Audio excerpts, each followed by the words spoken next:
you guys, it's Alisa Burke, and I am here again to answer some of those frequently asked questions that I get an awful lot on social media and on my blog and in email.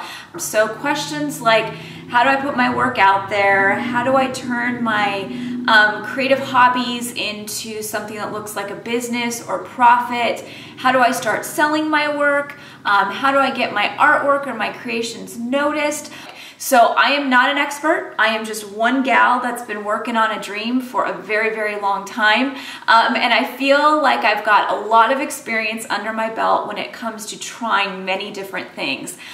When it comes to my own creative journey, while I run a very creative, successful business right now, I've literally tried everything to figure out what fit me and my creative goals. So I've done everything from selling my work at craft shows to doing commissions to selling to my coworkers to working in museums and galleries and in marketing and teaching at retreats. I've literally tried and experimented with all kinds of stuff out there, and I feel like the result is a lot of really good information in my head that I can maybe offer some of you out there who are looking to kind of take your creativity and your art maybe to the next level, or to at least start thinking about what that looks like.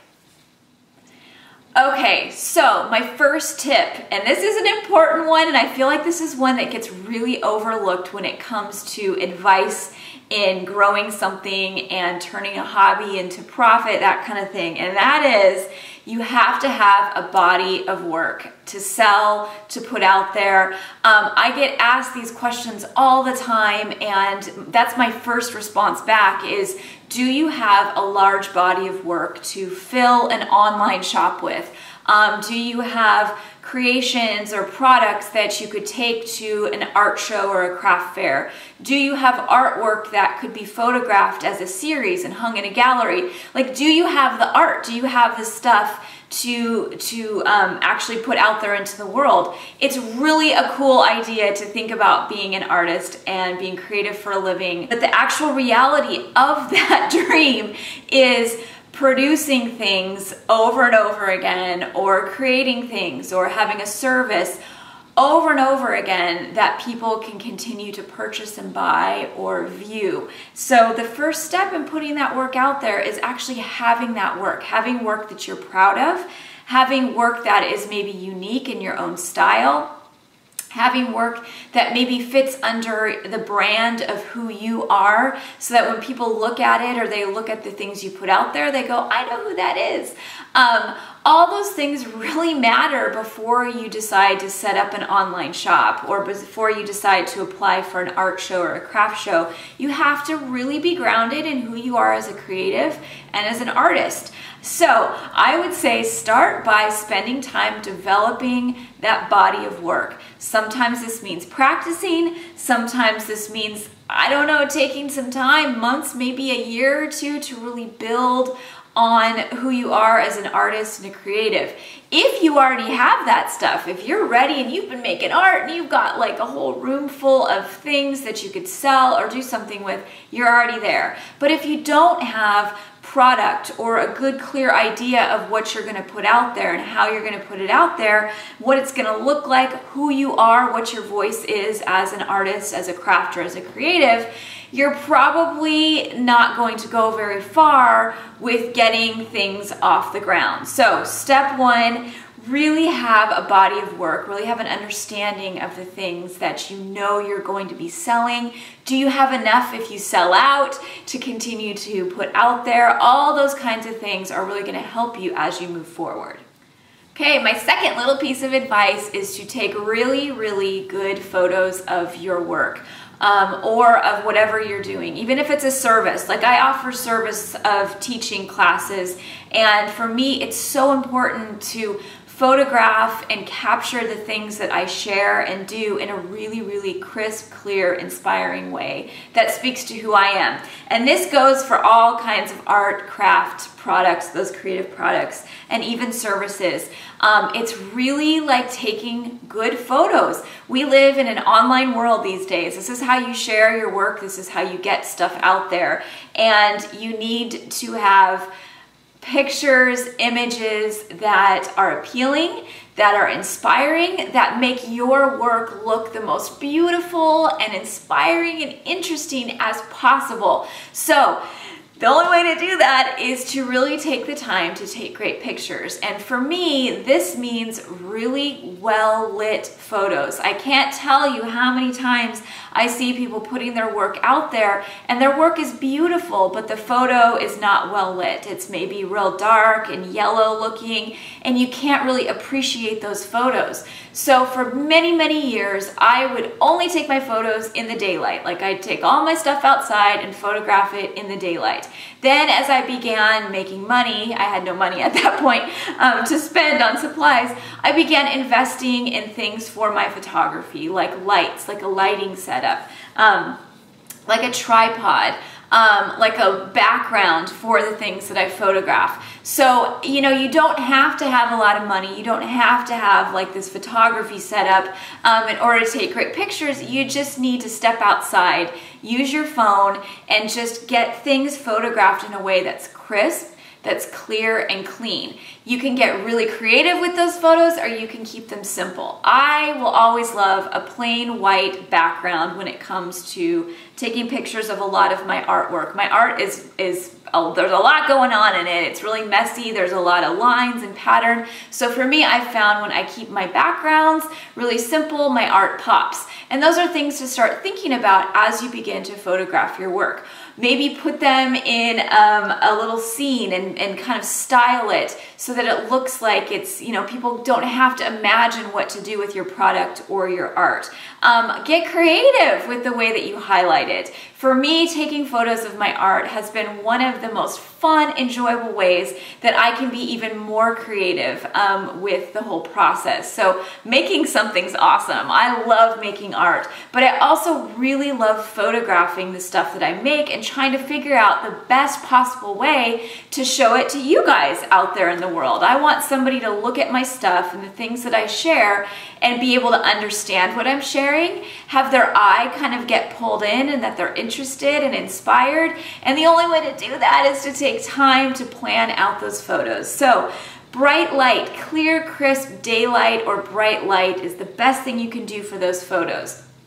Setting up an interesting composition, the way you frame the photo, the way you style the photo. Get creative with how you capture and photograph your work so that it represents you in the best possible way. Okay, so when it comes to actually putting your art out there, putting your creations out there into the world, there's really, in my opinion, like two big ways. And the first way is the actual real world. Things like craft shows, art shows, holiday fairs, retail spaces, so boutiques and galleries, real world places where you can sell your work.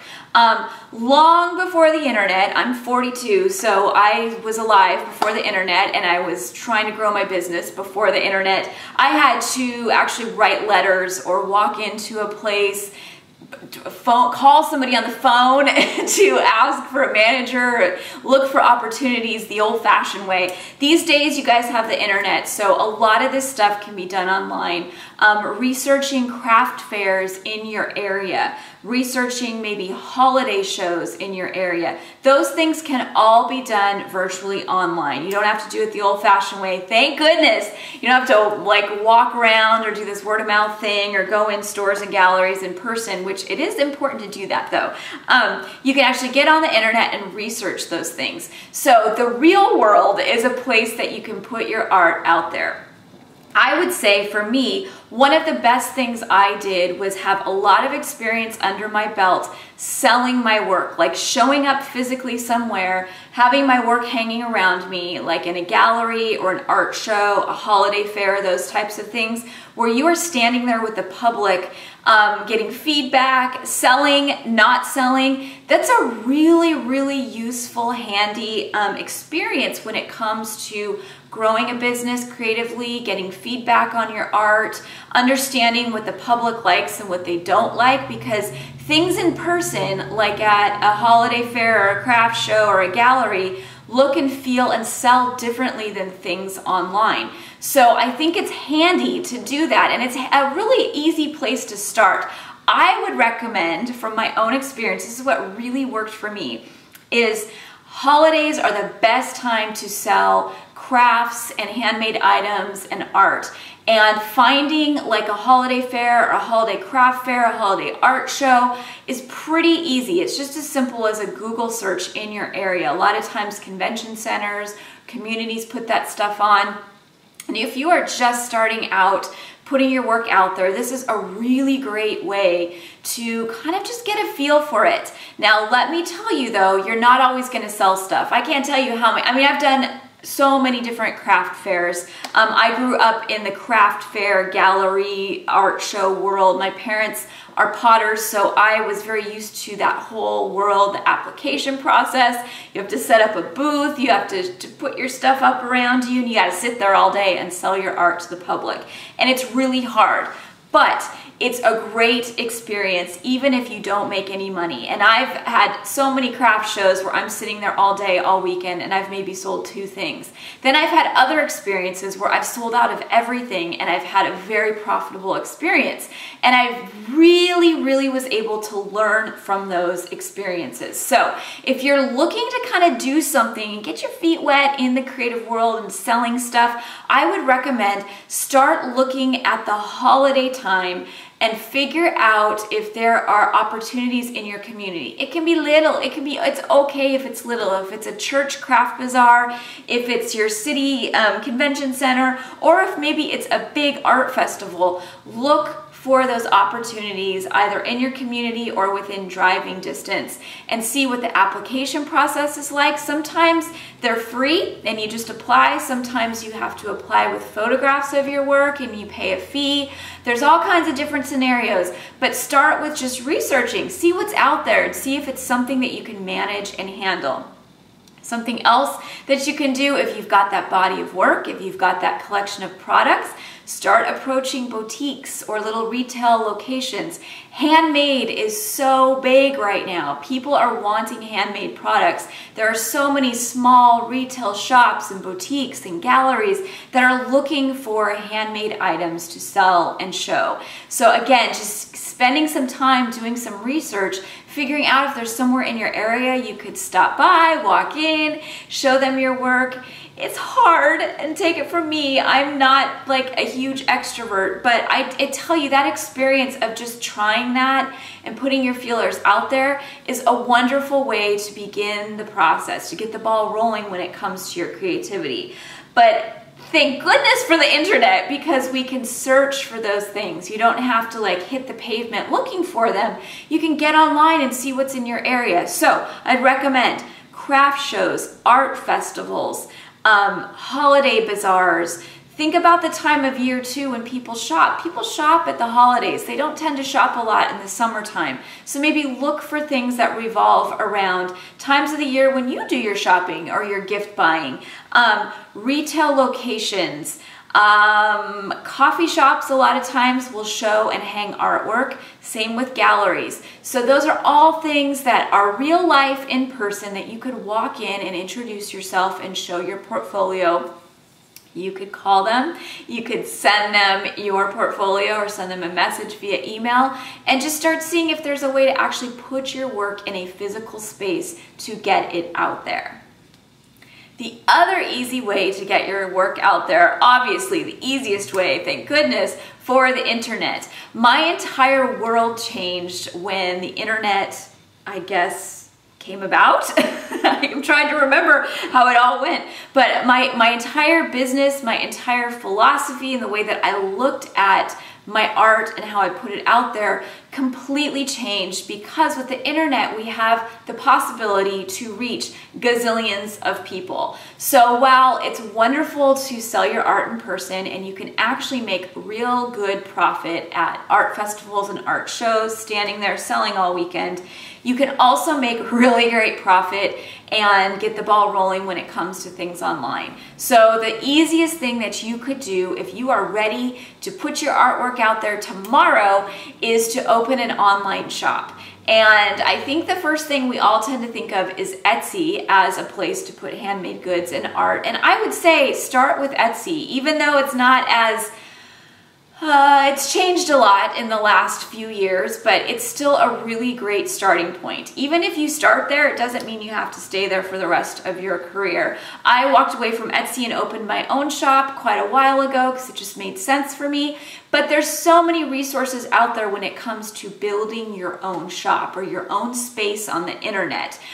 So that is the easiest way. Like, you could do that today. If you've got a room full of art that you have photographed in a beautiful way, you could put that stuff up online today after you watch this video on Etsy, on any of these platforms where you can sell and open a shop. And that is a really, really, really cool opportunity.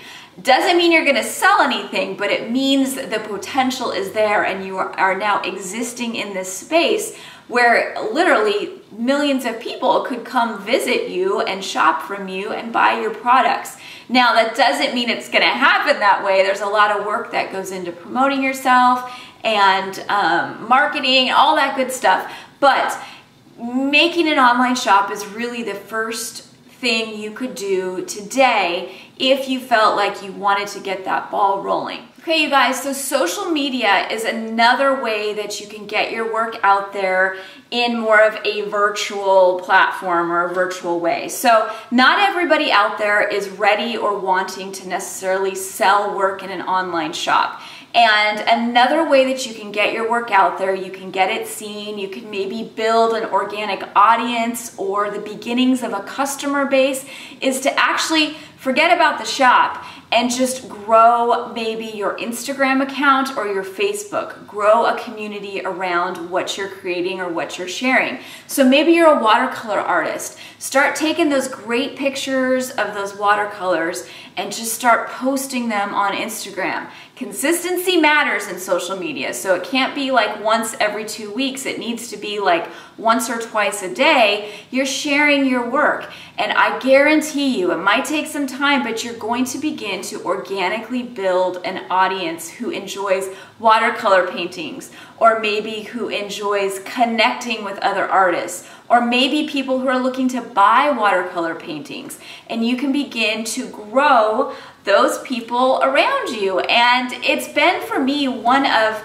not only a really great way to create a base of support for my creative business, but it's a really great way to build and grow a community of like-minded people. So you can also harness and use that social media, use those platforms as a way to put your work out there. Again, it's super hard and intimidating to walk into a gallery and ask for the manager. It's really, really hard to sit at a booth at a craft show all weekend long and watch people walk by and look at your work.